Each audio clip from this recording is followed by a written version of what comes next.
What's good, Commanders family, and welcome to our Commanders Live Field Pass Special. I'm Brian Cober Jr. here with Mr. 8 to the 9, Santana Moss. My brother, good to have you out on this field, baby. Hey, man, pleased to be here today. It's hot. It's a little hot. I can complain. We getting ready for game day and training camp. We will be live for training camp, too. But, man, we're out here, brother. First things first, because, again, you played this game, man. You have had several OTAs in your career, man. What does it feel like to be back out here, be outside, be on this field? You know, it's great, man, to see it from this view. I think one of the things that stand out to me is just you never forget what it feel like as a player, you know, no matter how far removed you are from the game. You know, I'm sitting here and my hairs will start standing up on my arms just knowing, like, when that whistle blow, it's time to go out here and put in some work. And I could just see the energy, man. When I'm watching the guys warming up, I'm watching the guys interacting with the coaches. That's some of the things that I look at, and it lets you know where the team is at, because the energy shows you that this team is well coached. They're doing the little things before practice start. They're going over drills. They're doing little things to get their body warmed up. Man, that's a team. That's a team that has experience in going far in the playoffs, you know what I mean? And that's what I'm looking at. Whether you was on this team last year or not, this coaching staff is getting every guy ready to know that, hey, if you want to make this team, you got to understand we a team first, and you got to go out here and see what you can do to do your part to be a part of it. And you mentioned that energy. I got to imagine a big part of setting that energy is coaching staff and having so many ex-NFL players. Have you ever seen a coaching staff or experienced a coaching staff that was quite like this? A lot of young guys, a lot of ex-players, but that energy's through the roof. I can't say I have. I think every year is something different. You get a guy or two here pop up, or you might get a couple of former guys that, you know, growing up, you didn't know they even played the game until you got here, and then you found out that, oh, man, that's such and such. I've been on teams with plenty of guys that, you know, once played the game, but it hasn't been a team full of guys that once played the game. So I think that's a little trend now that's going on in this league. You saw it in Detroit with a lot. They had both sides full with, you know, guys that played at a high level in this league. And it's one of those trends that I want to see continue, because I do believe that, you know, who's better to teach the game than the ones that played it, you know? And I don't take nothing from the coaches who are great at doing their job, but I think more so now you're seeing a lot of guys, you know, former guys that's getting tired of just being retired, getting tired of just sitting around watching the game, and want to get out there and say, hey, let me see if I can do a part at helping some of these kids or having some of these young men, you know, developing to be great, you know, professional football players. And Tim, that's why I love talking to you, because, again, yes, you said the coaches know it, but you know it as well because you played the game. You have been a first-round rookie. You've also been a second-year guy coming in to prove it. I believe Jaden Daniels is on that same time. When you look at Jaden Daniels right now, getting to see him up close in person on that field, man, I got to imagine it builds that optimism for what we're going to see this season. It's something about Jaden, man. When he walks in the hall, I get that.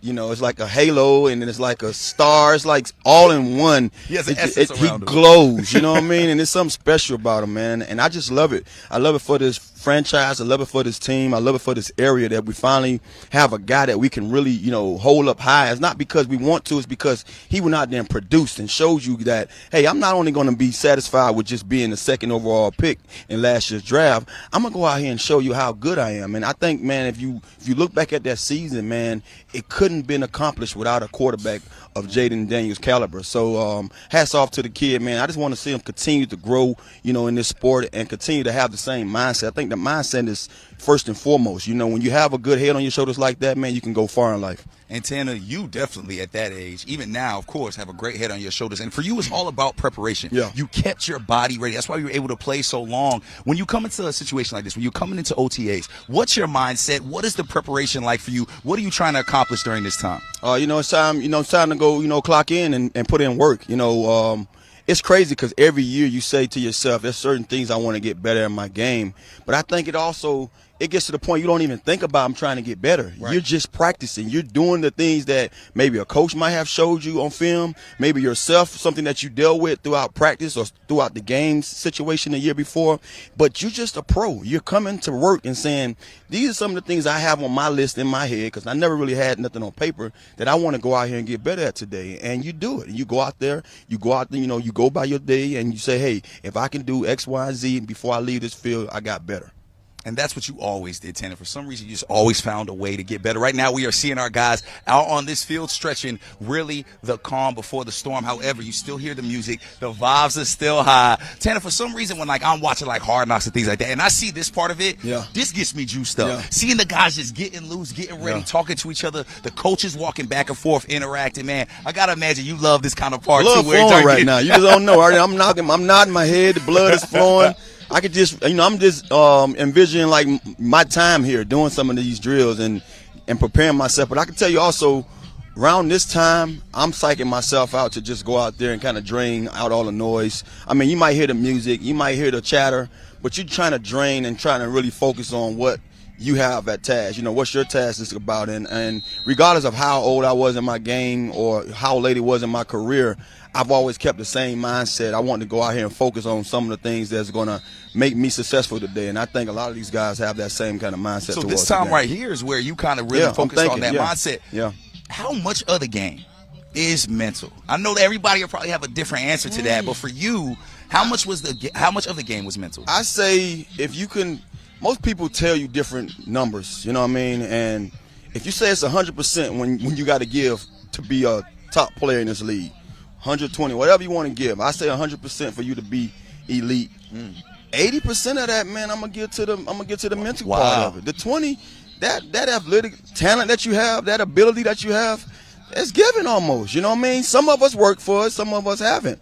I feel like I had a lot of things given, but I worked hard with it and gotten to the point to where it was at a status where it wasn't denied. You know what I mean? It couldn't be denied. But when I got really in my bag with my game, it's when I started thinking or knowing certain things that normally a guy who just talented or athletically gifted don't think about. And that's what helped me to kind of like get over that hump of saying, okay, I'm not just trying to fight to be a starter in this league. No, I'm a starter because I'm doing the little things. I know who to block in this run set.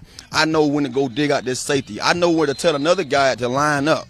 You know what I mean? I remember one time Logan told the story, and we break the huddle, and I just knew something was wrong. I line up, and I'm like, it's my play. And I'm like, oh, you supposed to be on this side. And Logan sat there, he did one of his numbers. He was a young guy, you know what I mean?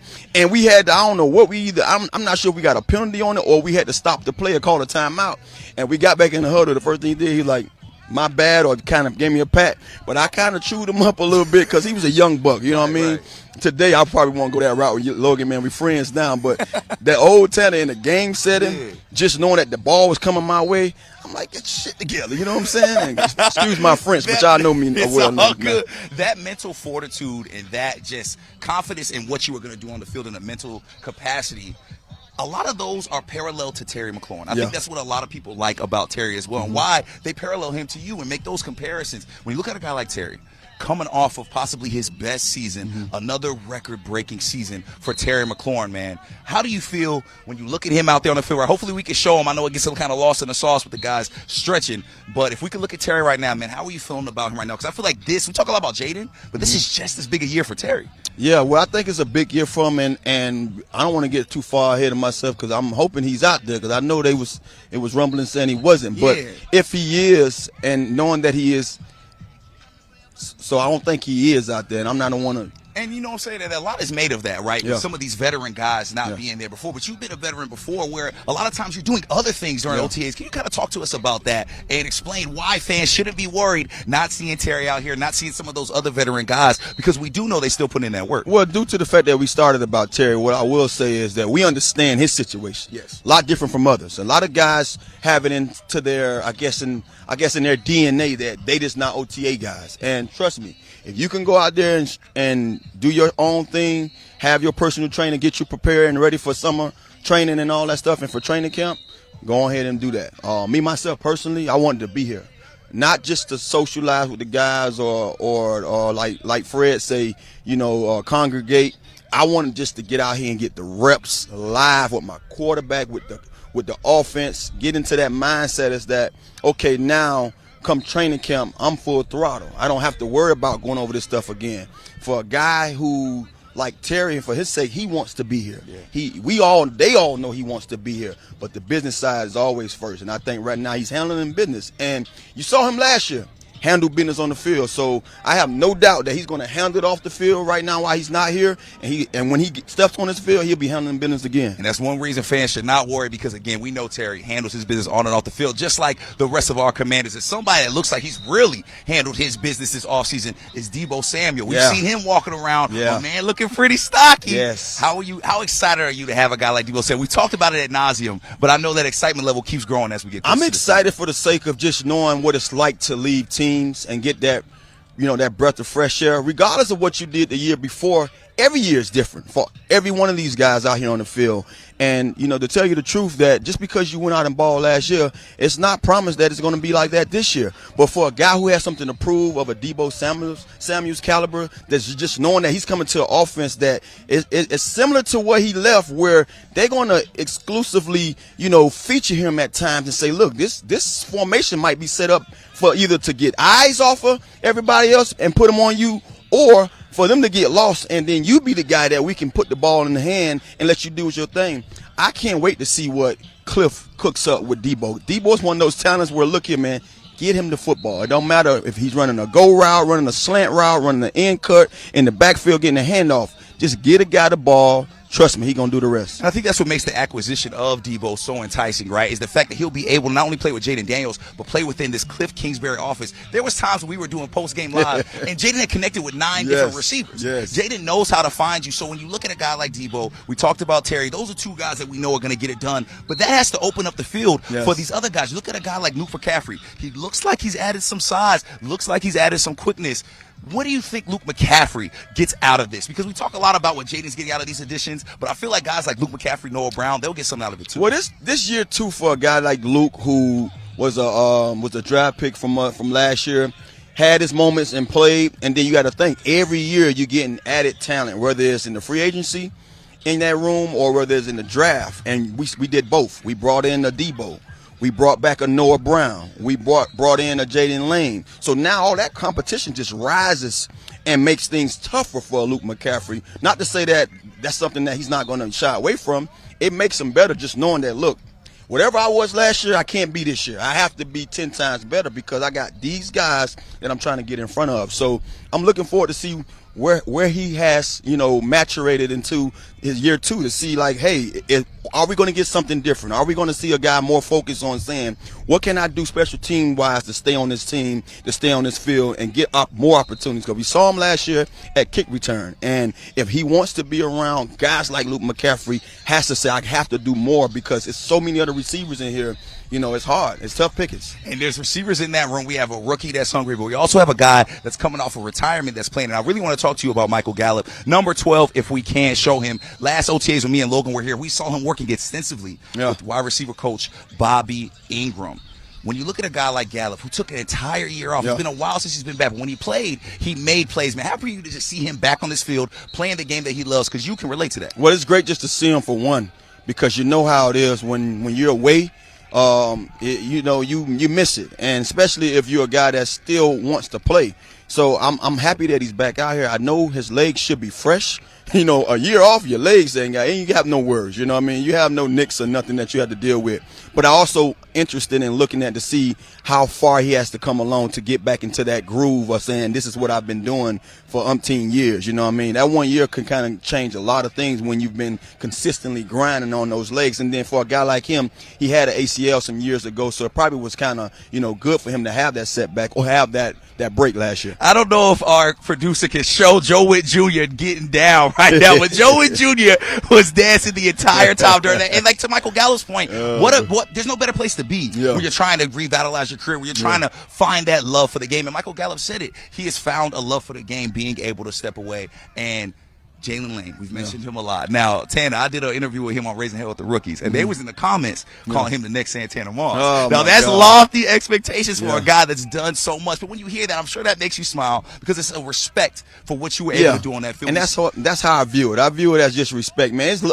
It's always love to hear the fans that just try to find something in someone else's game and say, that reminds me of that 89. So I love it, man. I never shy away from just getting mentioned. I mean, one of the things I laugh about when I hear Michael Irvin, I know he's a Cowboy, but he's a brother of mine. He's a Hurricane, and I love when I hear him talk about when people like, you know, C.D. Lamb are making, you know, big plays in that number. He's like, well, they're going to always bring up Michael Irvin, the old 88. Yeah. So I love to see that. I love to hear it, and I'm looking forward to it, man.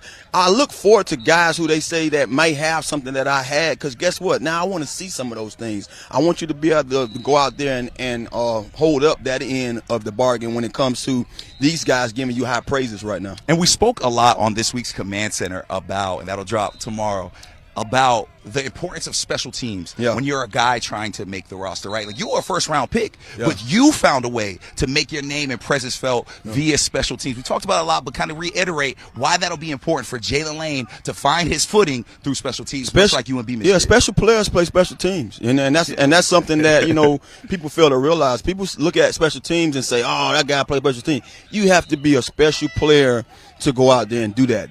Some of those tasks on special teams, some of the guys who don't get none of the credit for those punts return, those kickoff returns, they take on the brunt of the job, and they go out there and make those holes and make those key blocks to get guys free who's able to go out there and make a name for themselves, you know, being a B. Mitch, or being a guy like Bobby Ingram who caught punts, or being a guy like Santana Moss who the New York Jets, you know, drafted me solely to be their punt returner, but they knew I could play receiver too. So, you know, special guys are those guys that plays on those special teams, and guess what? Every year you get a chance to say, guess what? I can make it or break it right here on this team. I can be a part of this team by playing this special teams, or having my chance to be on one of these units, or it can break my chances from not being able to be on this team if I can't find a spot here. And you mentioned earlier about that mentality, always being mentally ready. How did being able to play special teams and kind of get your feet wet in that regard help you just be ready for what the NFL brings? Did it give you a little bit of more comfort knowing that you could do those things? You know what special teams did for me? And when I was in college, I was always a kick returner in high school, little league,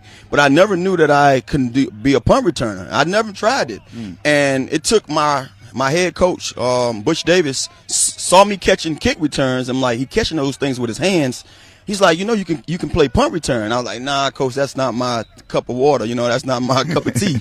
And he's like, no, I think you can. So a year goes by, and he's like, hey, we're going to need you at punt return. And I'm like, nah, I'm straight, coach. I told you before. He said, I'm not asking this time.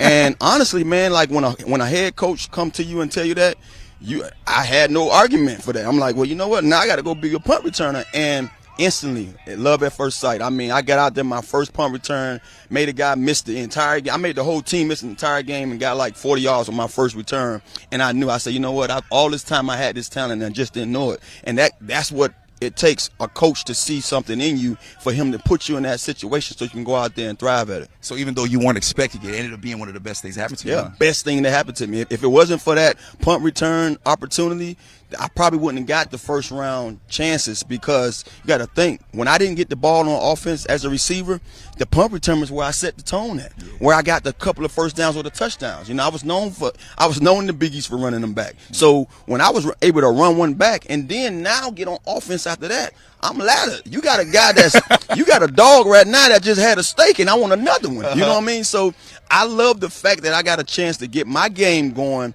on days when we featured Reggie Wayne, and when he had the most, you know, attempts, I could go out there and catch a punt return and then come back and catch a bum, and I had a hell of a game. You know what I mean? It's funny you get that insight, because you know what we saw that from this year? Austin Eckler. Bingo. It felt like when Austin Eckler was able to kind of break out like that, you're a smart man. That's why you got this job. Listening and learning, right? I'm listening and learning from the man. best. And you know, since we're talking about learning from the best, when we look around, we see all these different drills, not necessarily individual drills, but they're breaking off into groups. Can you explain as a player the benefit of that, getting able to kind of rotate around like these guys do and play with these different groups? I love the fact that when, you know, you're interacting before practice, this is like the pre-game. This is like your pre-prep. You know, I took these drills very serious. I didn't do a lot of this stuff when I was playing, because it was always, you was broken off into that single setting with just your group. But I see these guys now, they're interacting. But some of these drills are like we just talked about, special team drills. You got guys catching balls. You got guys doing some of the blocking drills, some of the different things that they'll be doing on the different teams, like kickoff or punt return or even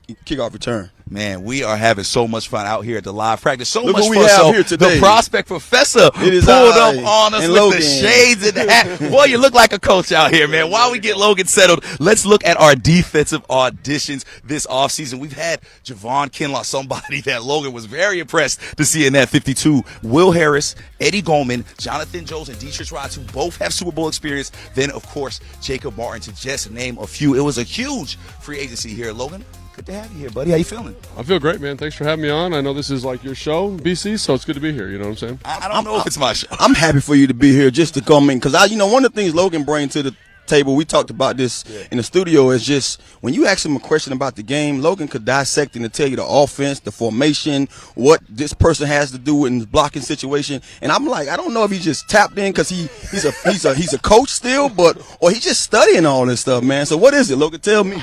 Yeah, I mean, I like to study, like the game, and Tana, I was not the best athlete, so I had to know every facet of the game in order to make it work. So I've kind of kept that skill set as we've moved forward into the analyst part of my career. You know what I mean? So and there's got to be a nostalgia here too for you, Logan. Right? Me and Tanner kind of talked about this as well. But when you get back out here, especially you, man, you light up, dude. Like you wouldn't even stand in there. So you were off doing your own thing, watching these practices, and you stay afterwards. Why is it so important for you, even after your career, to stay so locked in on what the Commanders are doing? I think the fun thing is just to see how the game has changed, how they're coaching it, the things that are emphasized, right? And this is kind of a microcosm of the league, right? Kind of the way practices are different. Obviously, when Tanner and I were doing this, right, it was live. This would be a live period. We'd be doing team run, we'd be doing team pass, we'd be doing different things. And how do they kind of work within the rules to get the skills that they need to play good football, right? So they just did a tackling drill, did a ball security drill, did a ball catching drill. All those things are super important. And to me, the most important thing is the tackling. How do they, every day that we're out here, find a different way to address and cover tackling, right? Because again, now they're doing special teams, doing kickoff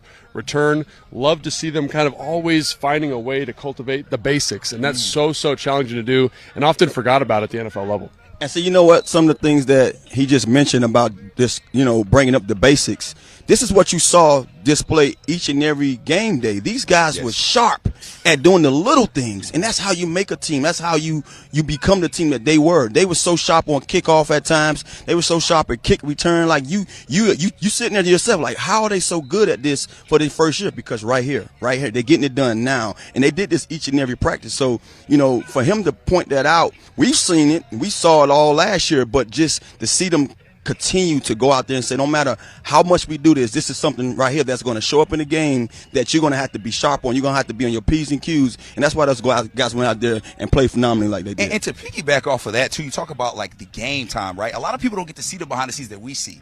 It's not just the players that are ready to go 5 hours before the game. The coaching staff is working out, going through full drills. Dan Quinn is walking ladders and stairs. Yeah. I'm not sure if that's normal. You guys been around a lot more NFL teams than me. Is that something that's normal? And if not, that has to be something that gets you juice, Logan. Well, I will say on game day, that's a pretty common thing. Coaches got their routines. They run their gassers. They walk their steps. The one thing that I think where the coaching staff stands out kind of more than any other staff I've been around is out here, man. They have a ton of coaches. Everyone's getting touched on, right? And so what I think about this is one of the biggest weapons for us last year was having an advantage in terms of kickoff return. It's not an accident. We're repping that today, right? Dan Quinn's over there. We've got the assistant special teams coach over. We've got Larry is over there. We've got the intern coaches with them, right? So over here, this drill, which is usually the special teams coach and the assistant special teams coach, now there's 5 to 7 coaches, and no coaching point is left unturned on the field. And that's not even talking about what we're getting in terms of film room. So I just think it's a really innovative approach. That's one thing I've always thought about, right?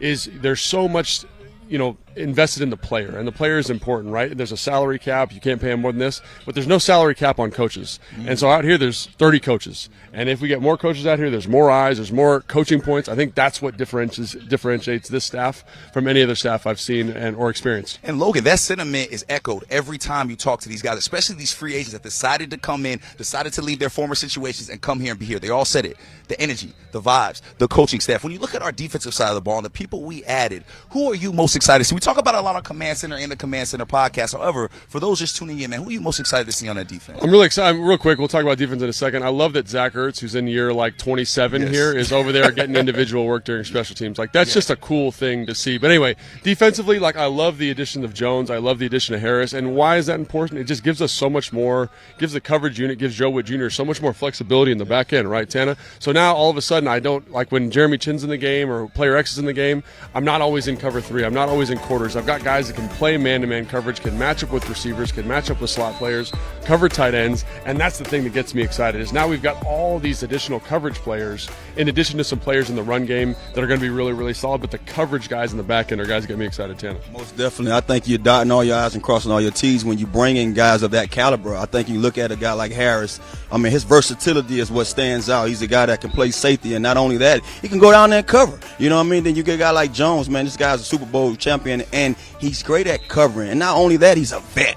So you know he's been playing at a high level for a long time. When you look at that and then you look at some of the guys that are just going to probably be stars at what they do, there's always going to be a guy, too, that steps or that shines in front of everybody else. You add them to that equation, that's how you got a great secondary. That's how you're able to be able to go up against when you're going up against some of these wide receiver corps that has 2 and 3 guys that can give it to you. So I love the fact that in year 2, we went out there and solidified this secondary a lot more. And, yeah, you know, you're going to miss a guy like Chin. He brought so much to this team, but when you add other guys that's capable, man, you can't wait to see what these guys can do together. And I love that you mentioned Jonathan Jones because he's a guy that's bringing out, I believe, Logan, 3 Super Bowls. He's bringing in 3 Super Bowls. And you have Anisha as well, has some Super Bowl experience. When you have guys like that that have been there, that have made it to the promised land, how does that affect the energy and the mindset of the locker room? I got to imagine that bringing that experience means a lot for these guys. You know, and Tanner can speak to this also. I think one of the things that sticks out to me is, like, as a young player, when someone's like, oh, yeah, I was in this Super Bowl, and you're like, man, what did it take to get there? They all, to a man,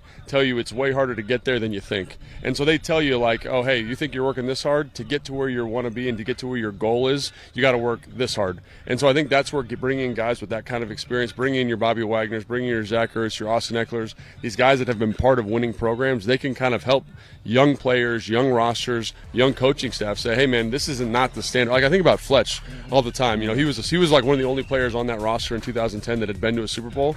And he was the guy that's like, I know we think we're all good. This is not it.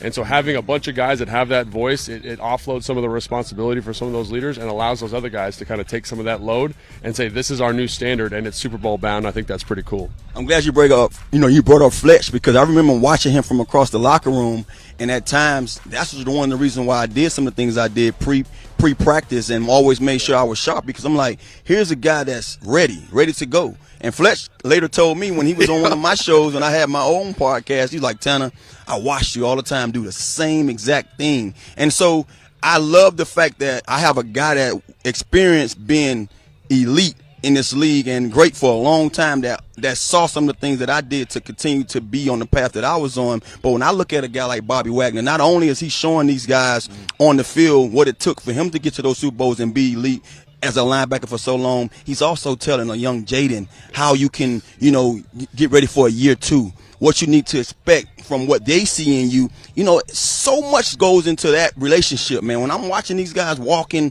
in the parking lot, I'm riding here, I'm watching Bobby Wagner and Jaden Daniels walk to the locker room, and I'm saying to myself, what could be going on in that conversation? And then you see a young Jaden saying that, yeah, I'm getting a little bulky because, I'm listening to Bobby and he's telling me what I need to do off the field around this time. And he's also telling me what I need to do when it comes to some of the things that I didn't do well last year and what I should be expecting going in year 2. So I think that stuff is vital for anybody that had that experience that's now here to be able to share that with the other players. And guys, I feel like that's something that we saw was very intentional by this coaching staff. They brought in young guys, but they also brought in veterans that matched those guys. Ben Sinnott had Zach Ertz, Mariota, Jaden Daniels. We saw that a lot, and that was very, very important. And then we look at that safety room.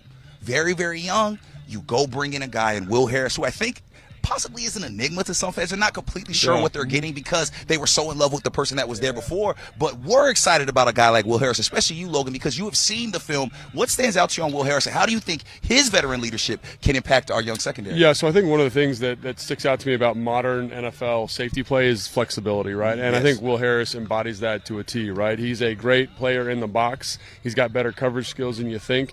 And so what I think about those pieces, Quan Martin, his ability to cover, he played nickel, played outside corner in college, having 2 guys in the back end that, again, we can match up with slot receivers, we can match up with tight ends. Like, one of the Achilles heels I thought was for this defense last year was in man coverage. This group struggled a little bit, right? And I think Joe Witt Jr. wanted to play man coverage on 3rd down. So when you bring in a guy like Will Harris, it allows you to do that with a little bit more regularity and not worry about the matchups, not tip the hand, because now Quan can be in the box, Harris can be in the box, and as opposed to last year where it was like, we want Jeremy Chin in the box. And not that that's a bad thing, but I think that flexibility that diversity is really the value that he brings to this defense.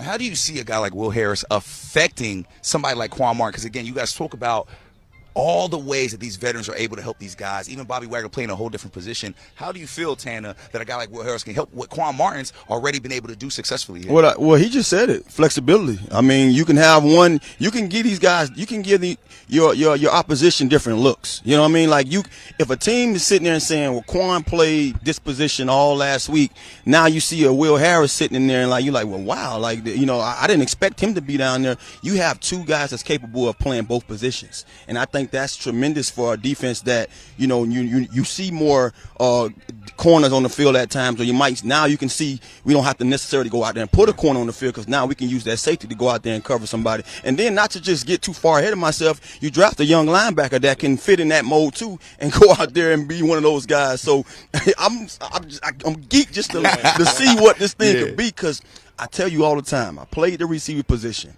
and I've always watched the other team's defensive backfield not because I had to, but I felt like, to me, that was the driving force behind any good defense. If you had multiple guys back there that can do a good job, then now it's tough sledding for you, because they're going to eliminate one guy. And if you only got one or two receivers, somebody's going to be able to lock one of them down, and the other one can put a cloud on the top. So when we have the multitude of DBs that we have now on this team, man, sky's the limit, bro. And especially the way our defense like to fly around, I can't wait, brother. Man, excellent insight from our guys, man. Great insight. Logan, I'm told by my producer you're going to stay and kick it with us. And I know you love this part. I love it. You got juiced as soon as they broke up. What are they doing here right now? Kind of walk us through. I believe we're looking at Jaden Daniels and the quarterbacks throwing that. Let's kind of walk through what these drills are doing and kind of what they're trying to accomplish. Yeah, so again, we talk about fundamentals. We talk about the importance of tackling. We talk about the importance of catching the football. This is maybe one of the more important things you should start every practice with, in my opinion. It's some type of ball handling. Let's work on quarterback center exchange, work cadence, work landmarks for the back, work ball placement for the quarterback. And the one variation I love on this drill, as we talked about last time I was on the show, is they do this great thing where they hand the football off, they give the quarterback another ball, and then they work the throw. In an offense like this, where there's so much keeper, there's so much RPO, this second reaction throw off of movement is incredibly important. So again, is this kind of basic? Yes. Is it just kind of learning to walk? Absolutely. But I got to make sure it's sharp, Tana, right? Yeah. And Tana, you talked about this on the CC podcast, like just making sure that razor, that tip of that spear, is as sharp as it can be all the time. And I see this drill, and I think that's exactly what they're doing. No doubt. And Tana, when you look over here, if we can go to a little bit to the left where the receivers are working out right here, you see them working on routes. A lot of those corner routes, which we saw some big plays made. Actually, at this week's Command Center, we saw you get a Tony toe tap in there on a corner route like that. Can you just talk about this drill a little bit and why it's important to do, especially at this part of OTAs? Well, one of the things about us, when we have this little period as receivers, there's so many things that they're teaching you right now, or just going over, that you're going to be probably doing throughout the practice. And I think if you have those corner routes up, guess what? We might not run the whole 15 to 12 yard or 12 to 15 yard corner. We might do the top end of it. We might say, okay, I want 5 yards to the plant or 5 yards to the corner. And so right now, you got a guy and Bobby Ingram, who I think has done a tremendous job with these guys, that he's so intentional with what he's doing. He talked about how intentional Terry was last year, but he is as a coach. He's telling everybody what he want to see. And I love this period more so because, like I said before, it got me lathered. It got me ready to run every route that I had to run throughout the practice. And also, it got me keyed in on some of the things that, even if I wasn't running that route, if someone else was running the route, I know when it's coming up, we got to have our best man so we can make sure that we complete that play. You know what I mean? So I love this period, just knowing that it's getting me going and it's getting me to really know what's going on before practice starts. Yeah, and so obviously we thought like they did a little bit of individual route stems, but what I love about this right now is we're working the timing on a dual release, right, Tana? We're going to get one guy working an outside release or an inside release, one guy working an outside release to kind of set up that rub, that kind of choice, that ability to kind of create separation and man-to-man coverage off the double stem. I think that's incredibly important. And again, we're working red zone stuff. You see, we kind of get that man pick there. A little mesh, right? Yeah, a little mesh, right? That's exactly right. And so I look at that and I say, this is where the details come in. Because, hey, I know that, when Debo's up, I'm going to run it like this. Debo's going to take a little hesitation step. I have time to work my release before picking his player, right? And so I think this is the time where you hash that kind of stuff out. I just think it's incredibly important. And you guys mentioned Bobby Ingram, so I kind of want to stay on that because I don't feel like he gets highlighted enough. I mean, me and Tanner were talking about it off camera about the impact of having. You talk about him all the time, right, Tanner? Tanner's like his agent, basically, right? But I love him. For good reason, because what Bobby Ingram was able to do, I mean, we saw the work he was doing on Michael Gallup. Last OTAs, we see him, he's so involved, man. We see him in this building all the time.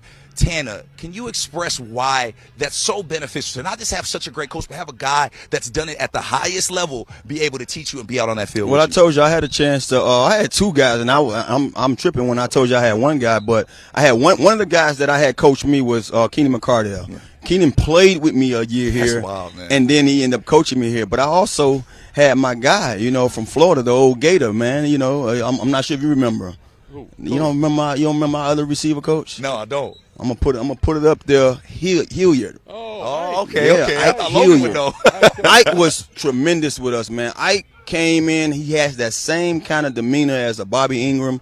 He's not trying to overpower you with something that I know this and X and that about the game. He's going to teach you what he knows and let you go out there and be a pro. And I love that about him. Keenan was a little different. Now Keenan get chatty, you get in your face, you might have to go back and forth with him, but you love that too if you understand constructive criticism. So I was one of those guys that understood that. I never shied away from it. But the thing I love about Bobby, man, he's one of those guys, man. He's a soft-spoken guy.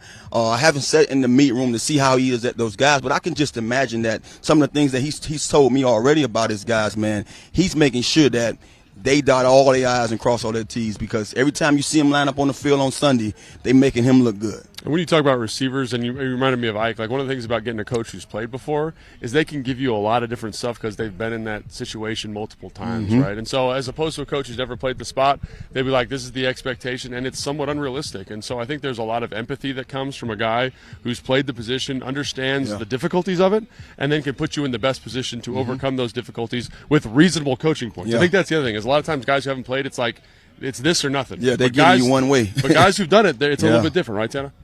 And you look at the quarterbacks. Let's go back over there now, because of course all eyes want to be on Jaden Daniels. But Tanner, I actually want to ask you this, because I think you're very familiar with Josh Johnson too. He might have been playing when you were still in the league. Logan mentioned the benefits of having a guy like that, adding him to what Mariota's already doing with that leadership for Jaden. How do you think he can affect what Jaden's already been able to succeed here? I mean, the guy played on almost every team in the league, so I think he has experience. He can tell you about every stadium. He can tell you about every blade of grass on every field. Nah, but I'm just making a joke about it. It's so but true, man. The guy actually played here a few years ago, and we was covering him, and he played great. He came in and he did a lot. He was a spark for this team. I'm not sure. I can't sit here and tell you right now what he would do for Jaden, because I feel like you bring a guy into that room, he's going to be like, man, look here. I saw what the kid can do. Most guys like Josh, who's been around this long, they understand their role. They understand how to come in and say, look, this is the role I'm going to have, so let me sit back and watch what this dude can do, because I'm sure he can do it. He can strut his stuff, because I watched him a lot last year, but I do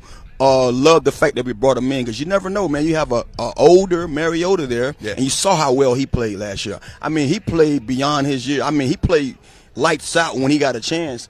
I'm just looking forward to see for those, one or two preseason games we have, to see what Josh still have left in the tank. Yeah, because you'll definitely get a chance. Now, while you're talking, I'm trying to track Logan's eyes, because, again, Logan's like a kid in the candy store watching all these things. Logan, what are you looking at right now? What's sticking out to you? Just looking at, like, kind of what every position group is doing, right? And if you go to the defensive backs, right, we're working our back pedal, T-step. I love the variation in speed. We're slow to fast, break that thing down. But maybe the most important thing about anything that anyone's going on in here is this drill with the offensive line. Offensive line to the right, yeah. Kind of this, I think any fan would look at me like, this is nonsense. It's not important. I will tell you, this is the most important drill they're going to do, because they're just working patterns for blitz pickup, right? And so everyone talks about how offensive line play has regressed, right? There's not enough time to really coach these comprehensive defensive looks in terms of pressure packages, zone pressures, fire zones, all those different things.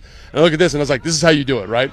This is how you do it. This is how we get it. We just rep it, and we rep it, and we rep it, and we rep it, and we see different patterns, and we get guys different looks. And I think, again, like, it's one of those subtle things that this staff does a really good job of, is how do we make sure our offensive line's developing? We find inches, we find sections of practice where we can get this done and just rep the heck out of it. You see Bobby Johnson in the back working different patterns. This guy's dropping out. This guy's coming. What are my rules? Who's going to squeeze protection? Like, I'm going to protect my inside gap, all those different things. So, again, it's, of all the stuff out here, is probably the most boring thing to look at, but I think it's maybe the most important thing. And last year, I got to catch up with Sam Cosby on the Next Man Up podcast, and he said, we're all cut from the same cloth when you talk about this offensive line. And when you look at these guys, these are mammoths of men. These are big, strong guys. And that was a point of emphasis when you looked at what the Commanders did in not only free agency, but also that draft. Tanner, when you look at a team like this and you as a receiver, right, we talk about how it impacts Jaden Daniels. Yeah. But it impacts the receiver as well when you know you could trust those guys up front. Can you kind of touch on that a little bit? Yeah, man, trust me, because I played on a lot of teams where the offensive line didn't do their job. Let's be real. No, but honestly, man, look, that's first and foremost. I mean, you want the line to protect their quarterback. And most of the time, these coaches are they coach so well to where they understand what they have. And they understand that, like last year, like we saw, at times, we left guys at home. We left guys at bay so we can make sure we had better protection. And when you have a quarterback like Jaden, you say to yourself, like, wow, we only gave him a chance to have 2 guys in a route. Or 3 guys. What would it be if we can get our running back out the back? Yeah. What would it be if we didn't have to chip this guy? So you go out there and you add to that armor. You go out there and get a Tunson. You go out there and get the other guy we just Connolly Jr. that we just brought in. You go get the ammo for the guy who has the gun. Yeah. And I feel like that's what we did. And then not only that, you add also key playmakers on the outside. So I love the fact that offensive line, we're back to me what great teams do. They go out and make sure that, the first 2 things to me, the first and foremost is the trenches. Fred always talking about trench warfare. He's not lying. Like, if you don't have a great offensive line, it makes my job tougher. It makes Logan's job tougher. You wonder why Logan blocked a lot back in those days. He didn't get a chance to run routes that much because he had to help the offensive line. So at times, man, when I'm seeing that we adding those guys, it just let me know that, man, we're trying to make sure we do the little things now so we can be able to have the big, games like we did last year. And Commanders family, in tomorrow's Command Center, make sure you tune in because we got to watch Santana Moss lay a nasty block, looking like Logan Paulson out there, playing fullback out there, which is wild. I wasn't expecting to see that. Now, Logan, you mentioned chipping, and you as a tight end, like he said, you took pride in that blocking. But I got to imagine, we talked a lot about the mentality of this game. When you play alongside an offensive line where that is their mentality, where they're going out and smacking heads, that has to do something for you as a blocking tight end and kind of get you a little more juiced up to make that play too. Absolutely, and I think, we talked about the coaching staff and we talked about the mentality that's coming along here, and so they really set that tone, right? Yeah. This is like in the meeting, I remember Kyle was like, we are a run-first football team. When I was with him in 2010, 11, 12, 13, right? Like, we are a run-first team, and you got to say, like, if this is important to the offensive coordinator, it's important to me. And does that group embody that? Does it embrace it? And then that matriculates to the rest of the roster, right? And I'll tell you this, kind of maybe the most surprising thing, if you want a good blocking team, run-blocking team, don't look at your offensive linemen because that's what they're supposed to do. Look at the receivers, man. If the receivers are absolute dogs and they're getting after it in the run game, that's the thing that separates a good offensive line or a good running offense from a great offensive line. It's literally the receivers, all that kind of stuff. And again, like if it's something everybody does, because like last year that was something big, right? Receivers are blocking, tight ends are blocking, right?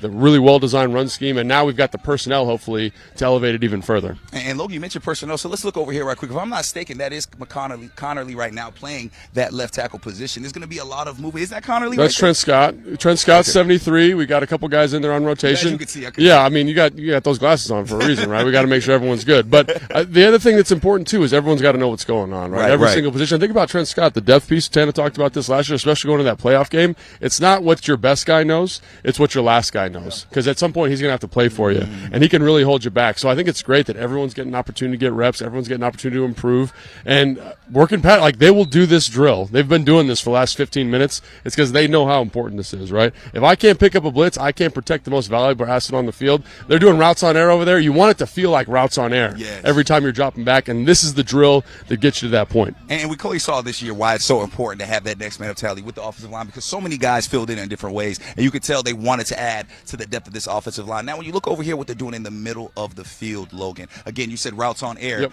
Talk about this, kind of walk us through this drill. And Ted, I want to hear from you too because I'm sure you've done this drill a million times. Yeah, from a coach's perspective, this is extremely important. From a player's perspective, it's important. And the reason it's important is because you're going to run these same route combinations in about, 10 minutes, Tana, in team. So I got to work on my splits. I got to work on my depths of routes. I got to get the coaching point. Hey, man, this foot up. Let's get a little bit wider with the split. This is the time where all that stuff gets cleaned up. And I talked about this last time I was on the show. I love the fact that there's 4 quarterbacks throwing 4 footballs and no one is not catching the ball. all. It's productive all the time. So this is a really important drill because it kind of lays the foundation for the rest of practice. And Tanner, as a player, what were you trying to get out of this drill when you guys were doing alignment and assignment? I'm understanding to myself right now, we're repping this now before we get into a live setting. So let me make sure I'm in my right spot. I know what I'm doing. And then, the other part is second nature. You go out there and run your route and catch the ball. So I've always loved this part of, like I say, this the preparation part that I didn't take for granted. I loved it because I know it's going to be somebody that didn't pay attention to the board and somebody that we got to get to come out there and say, now I need you to do this again because it has to be sharp. If we don't get all 11 men doing their job, how can we be successful as an offense? You know what I mean? So alignment and assignment always stood out to me. I got to imagine as a leader, and Logan, you could probably talk to this by being somebody that got to watch Tanner really closely. I got to imagine during these drills, when I'm looking at a guy like Debo Samuel, he's out there gassing, he's out there burning, he's right here running full speed. I got to imagine that is so imperative when you're a young guy like you were, Logan, trying to make this roster, to see those star guys that got the money, that got the fame, still getting it done and putting their best to the drill. Well, I think it's a good opportunity. You talk about mentorship. Mentorship takes a myriad of roles, myriad of perspectives, and so I can see how Tanner's working in the drill, right? What is he focusing on in routes on air? Because I used to get out there when I was a rookie and run them as hard as I could all the time. But there's something to understanding the tempo of a route. How do I get open versus certain coverages? And that's an opportunity to work on the different tools in the tool bag. And that's where a guy like Chris Cooley, Santana Moss, seeing them in that process every single day. I can't run a route like Santana, but I could take some stuff from him in terms of route tempo, route stems, positioning, alignment, all that kind of stuff you're talking about. And so this is where, again, you get to kind of see the foundations of that mentorship. Even though they're not saying anything, the way they work every day is really important. And, again, Tanner was a great embodiment of that. And, fellas, I'm lucky because I get to do this show with y'all, and I get to watch y'all and learn in real time. Man, I'm like a kid in the candy store. They needed to learn from two legends that were able to do it on the field, man. These on-the-field live access shows are just so important. They're so great, Commanders fans. We hope you've enjoyed it. We appreciate Logan Paulson for pulling up, taking the time, because I know you'd much rather be right on that sideline watching, man, but we appreciate you, Tanner. Great stories, man. Great analysis. And when you guys are here, man, I got to imagine this is for both of y'all. I'm going to hand you the mic, Logan. This is the start of the season for us, right? We're ready. Start of the season for them. I got to imagine, fellas, this has y'all juiced for this season right now. I mean, it has me just knowing, man, what is at stake. It's the first time in a long time that it's their high hopes for this team. And I know this coaching staff, for some odd reason, never played for neither one of these guys, but I watched a lot of them. I can understand what they did last year and just know that they're not going to leave no stone unturned to make sure that they look exactly the same or better next year. All right, Logan, my bad. I'm getting told that we got to wrap because, of course, we got to follow these rules. But before we go, if you've enjoyed this, it's okay because we have so much more content for you. On Mondays, we have Raising Hell with the Rookies. We still have a few rookies to go. Trey Amos is next Monday. I think you'll be excited to hear from our new defensive back. Then, of course, on Wednesdays, we have the award-winning Command Center podcast hosted by the legend Logan Paulson with Fred Smoot and Santana Moss. Then, of course, on Thursdays, we have the flagship show Command Center. It comes out tomorrow night, so make sure you tune in because, again, it's all about the birthday boy, Santana Moss. And then last but not least, we have Get Loud with Mike Jakes and Fred Smoot doing what they do best, Get Loud. So make sure you tune into that. Commanders family, we make all of this content for y'all. We out here in this heat sweating all for y'all. Next time I'll bring a hat. These brothers were very smart. For Santana Moss, Logan Paulson, I'm Brian Copa Jr. Until next week, we'll be out here with possibly Fred Smoot. So make sure you tune in. Oh, Lord. Oh, Lord.